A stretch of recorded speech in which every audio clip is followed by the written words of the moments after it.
Hello and welcome. My name is Malia Lim. I'm on a mission to help women in STEM be confident leaders. And today I want to talk to you about how to stand out as a job applicant or when you're applying for jobs.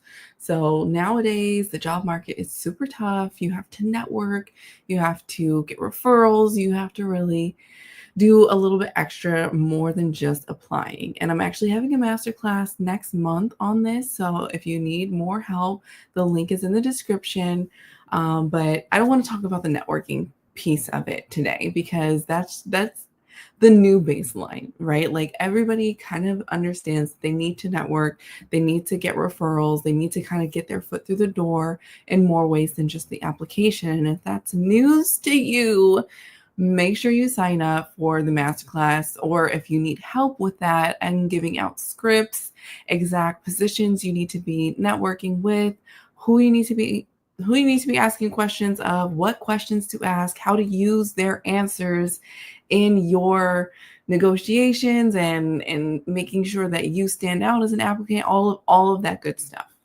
But still, like I said, that's the new baseline for applying for jobs nowadays with mass layoffs and just a really tough market. It's getting harder and harder to stand out.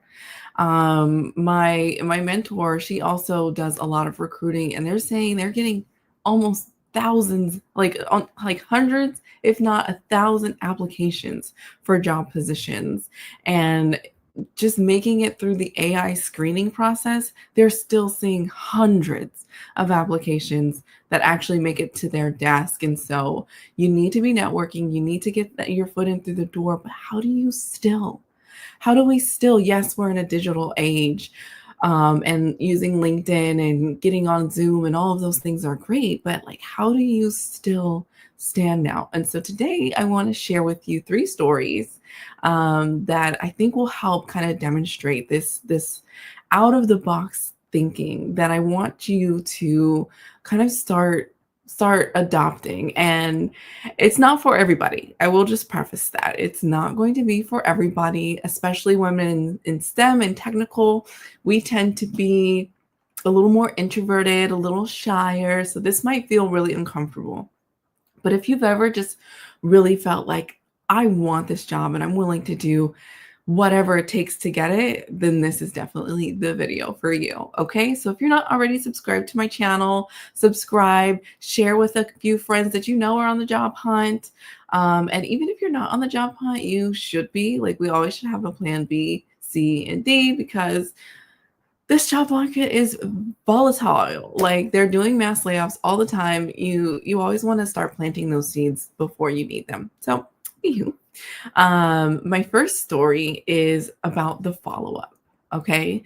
So let's say that you did actually make contact with a recruiter about your application and had a discussion. Maybe you had an initial interview. My mom, when she was hiring, and she told me this when I was looking for an internship in undergrad. Okay. So I've kind of always had this mindset because of this story that she told me.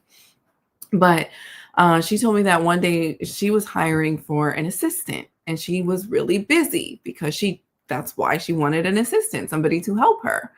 And she interviewed a couple people, but again, just got really busy and couldn't get around to coming back and actually reaching out and hiring and onboarding and all of that good stuff. Like, hiring people is work. That's why there's full-time recruiters. That's why there's HR departments. It's work for whoever is actually doing it, right? And so she told me that there was this guy that would call and come by the office and kind of just like, he was always around, like, hey, did you decide? Hey, I haven't heard back from you. Hey, I'm here. I'm downstairs.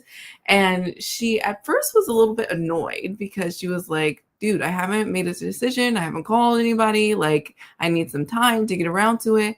But then it kind of dawned on her, like, oh, I need an assistant. I need somebody who's proactive. And this guy keeps showing up at the office.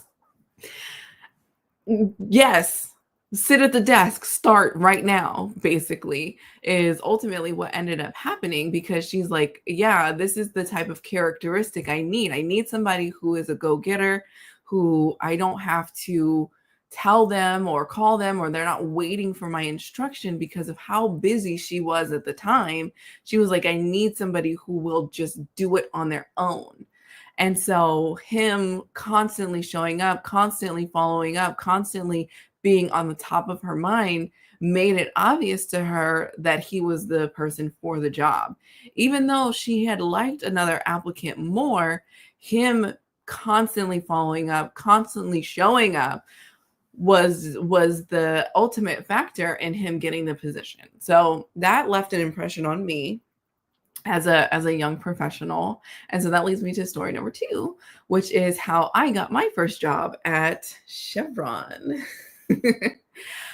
So when I was an undergrad studying mechanical engineering at UC Riverside, one of my classmates had an internship with Chevron, and he was telling us like, oh, it's really great. It's a great company. And then he told me specifically, he was like, you would do really well there. Go try and apply for an internship. And I was like, okay, well, knowing what I knew, that story that my mom had told me, I was like, well, you got to do more than just like submit an application. And I can't put you as my reference. Like, you're another intern. Like, that doesn't mean anything. So, most colleges have career fairs. And so I noticed that that Chevron was not recruiting at my college, at my university. So I was like, well, like, how am I don't know anybody who works there. I wasn't on LinkedIn at the time. LinkedIn was kind of still not really a thing, or very new. So I hit the pavement, and the university up the road from us, Cal Poly Pomona, which is a Cal Poly technical school, Chevron was recruiting there. So I went to their school career fair. I did not go to that school, but I went to their career fair, and I went straight to their booth and I said, I want to work for you. My friend, my classmate, says good things about you. I looked you guys up online. I want to work for you. How do I get a position? And they were like, do you go to the school? And I was like, no, I do not. I go to UC Riverside, but you don't recruit there. And I saw that I looked online and I saw that you guys are going to be recruiting here. So I came here. Tell me what I need to do. And the lady was like, well, we can only interview students that go to this school because we're recruiting at the school, and that's like the way it is.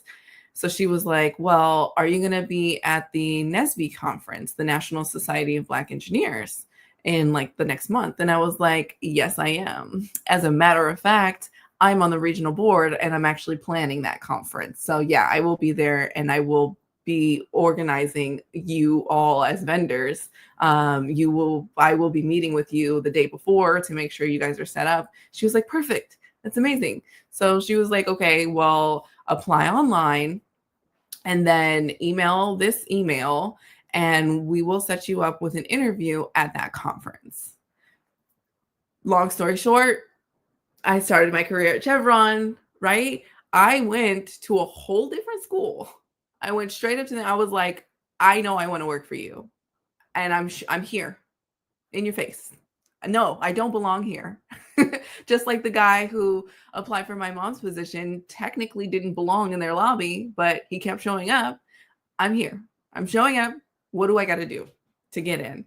And I think that kind of determination is not something that comes across on applications. It doesn't come across with referrals or networking and all of that. Like, that level of determination is something that when you show up, especially when you don't belong, it says something about who you are as a professional and what you're willing to do to get the job done, and kind of like your character and how determined you are. And so it leads me to my third story, which I actually just heard.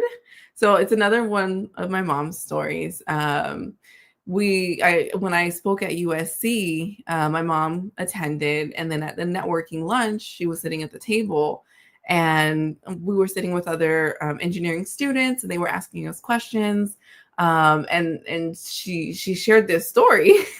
And I was like, wow, mom, I actually never heard this. So I want to share this story with you because it again is in line with what I'm trying to help demonstrate here is the principle of go show up. But she went to law school at UC Berkeley, and I was a child. I was like in third or fourth grade when she was in law school. Right. And she was a single mom at the time. We hadn't met my now dad.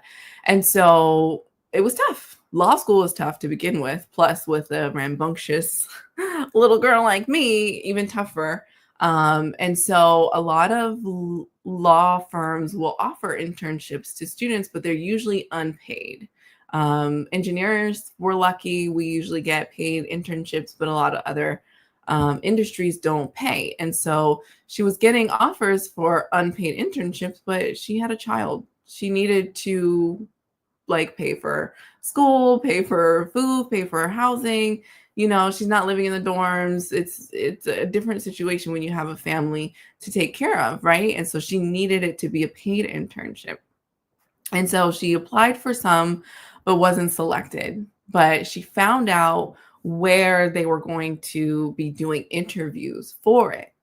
So she went to the hotel where they were doing interviews, and she went up to the guy who was the partner at the law firm that she wanted to work for. And she said, you didn't pick me. Okay. And that's fine, but I'm here. I want to work for you. If anybody doesn't show up today, would you be willing to interview me? And he was like, people never really don't show up. This is a really competitive position. I don't think you want to waste your time. And she was like, I understand. But if somebody doesn't show up, will you interview me? And he said, all right, sure. If you want to wait around all day, that's up to you. She said, okay, I'm going to be waiting just over here. And so she waited and studied. I mean, she was going to be studying anyways, rather sitting in the library or sitting in a hotel lobby or sitting down studying quietly anyways. So she sat down and studied. And then the guy would come out and kind of was like, oh, she's still here. And she looks and she's like, and he's like, no. Okay, so she keeps sitting there, keeps studying. He comes out for lunch. He sees that she's still here. She's like, yeah, no, me. And he's like, no, I can't believe this lady is still here. So she continues to sit there, and it's going towards the evening. And then he walks over at the end of towards the end of the day. And he says, look, everybody's coming. They're all confirmed. They're here. They're either waiting for their time slot or they've already done. Like, we're done for the day. So I can't interview you. But here is this other firm who had some last minute cancellations. Would you like to interview with them? Yes. She said yes. And they were all of them, all of the partners or the interviewers at that day were impressed that this woman waited, like showed up to where she didn't belong and waited and waited and waited just for the chance at an opportunity. Just waited for the chance at an opportunity to get interviewed, not even get the job. Just give me a moment to try, right? There's no guarantee there, none whatsoever, but she was there determined regardless. She interviewed and ended up getting the job. And when they found out that she took a flight to be there, it was in Southern California. UC Berkeley is in Northern California. She flew down for the chance to sit in the lobby, just the chance to be able to interview. She had no guarantee. That would have been not only a waste of a day, but travel days, the cost of a flight, everything. It didn't matter because she knew what she wanted, and she knew what she had to do was show up just for the opportunity. And she ended up getting the job. And today my mom owns and operates a very successful law firm out of California. So she is a boss lady lawyer. This just shows the type of determination that appeals to recruiters. It appeals to employers. I saw online the other day, 25% of Harvard graduate students, or students that are graduating, 25% of them, woo, hello, they can't find jobs. Harvard graduates, 25% of them cannot find jobs. How are we going to stand out in this market where all of these mass layoffs, people with experience are back on the market? Harvard graduates can't find jobs. It is all about being willing to go the extra mile, being willing to stay determined, like deciding in your mind, I want to work for said company or said 1, 2, 3 companies, and I am going to show up. I'm going to go to conferences. I'm going to show up at their recruiting events. I'm going to talk to them in person. I'm going to stand in their lobby. I'm going to show up at other campuses that I don't belong. I will take a flight. I will do what I need to do to get there. I'm investing. Whenever you do that, you're not just investing in, you're not just wasting time or paying for a flight or gas or whatever to get there. You are investing in yourself, because it shows when you believe in yourself, when you are committed to your goals. That's the kind of person that they want to hire. Like, isn't that the kind of person that you would want to hire? Somebody who is willing to show up and do what needs to be done and doesn't have to wait for direction or wait for instruction. And they'll go above and beyond.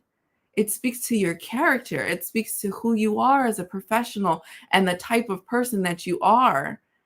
So I wanted to share that with you guys, because I know the job market right now is so tough. And I'm not saying to go stalk people, keep it legal, guys. But I am saying that I want to encourage you to think outside of the box. I want you to be willing to show up, show your face, make the human connection. Let them see you, let them hear you, shake their hands. If you've never taken like a training on like how to shake hands, that's a thing. It is a thing, right? Like all of that human interaction is what they're looking for, which is why we network, right? So you network in order to get like a referral, get your foot through the door, or somebody, mentions you or what have you. That's a human connection. But how much more powerful would it be if you were there making the connection for yourself? If you showed up and they could talk to you and they could hear from you and they could see firsthand how passionate and determined you are to be selected, to show yourself as the best choice candidate.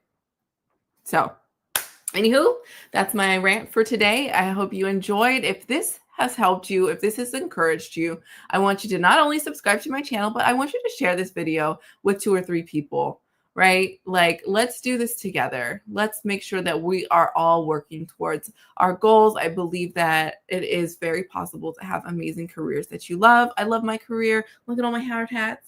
I want that for you. So until next time, y'all, my name is Malia Lim. I am on a mission to help women in STEM be confident leaders. If you want to join my private coaching group, visit my website. The link is below. If you are an employer looking for a leadership development program for your company, send me a message on LinkedIn and we will connect and have that conversation. So until next time, y'all, stay savvy. You can do it. Go get it. And come to my networking masterclass, because if networking alone is giving you nightmares, I got you covered. Step by step. You guys know I do it really practical. So I got you.